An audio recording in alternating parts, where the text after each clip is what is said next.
বাংলাদেশ জামায়াত ইসলামীর আমির ডক্টর শফিকুর রহমান বলেছেন, আপনাদের সাবধান করে দিয়ে যাচ্ছি, কেউ যদি আকাশ থেকে কালো চিলের রূপ ধরে কারো ভোট ছো মেরে নিতে চায় তবে তার ডানাসহ ছিঁড়ে ফেলবেন।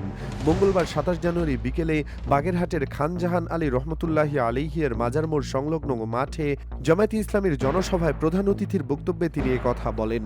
সাবধান করে যাব, কেউ যদি আকাশ থেকে কালো চিলের রং ধারণ করে কারো ভোট ছু মেরে নিয়ে যেতে চায়, ওর ডানা সহ খুলে ফেলবেন। জামায়াত আমির বলেন, গত ১৫ বছরের সেই সংস্কৃতি আর চলবে না যে আমার ভোট আমি দেব, তোমারটাও আমি দেব। এখন থেকে আমার ভোট আমি দেব, তোমার ভোট তুমি দাও। আমার ভোটে হাত বাড়ালে খবর আছে। রাজনীতির নতুন সংস্কৃতি নিয়ে তিনি বলেন, শুধু রাজার ছেলে রাজা হবে, রাজনীতির এই সংস্কৃতি আমরা পাল্টে দিতে চাই। পৈতৃক বা জমিদারি সূত্রে রাজনীতি এদেশের মানুষ আর দেখতে চায় না। যার যোগ্যতা আছে সেই দেশ পরিচালনা করবে। তিনি আরও বলেন, আমরা বিশ্বের প্রতিটি দেশকে বন্ধু হিসেবে পেতে চাই, কাউকে প্রভু হিসেবে দেখতে চাই না। অতীতে বন্ধুত্বের বদলে কিছু ক্ষেত্রে প্রভুত্ব কায়েম করা হয়েছিল।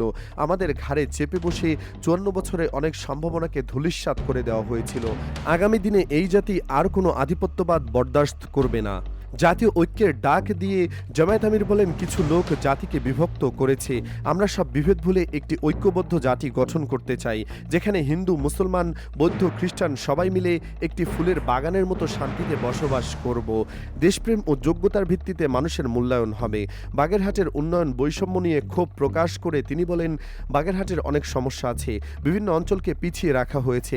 ২০১৫ সালে আমি শরণখোলায় গিয়েছিলাম, সেখানে ভালো কোনো রাস্তা নেই। যারা বিদেশে বেগমপাড়া গড়ে তুলেছেন, আমরা তাদের ধন্যবাদ জানাতে পারি না। আমরা ক্ষমতায় গেলে কোনো বিশেষ ব্যক্তির এলাকা দেখে নয়, বরং জনগণের প্রয়োজন অনুযায়ী উন্নয়ন করব ও এ জাতিকে পাল্টানোর জন্য ৫ বছরই যথেষ্ট।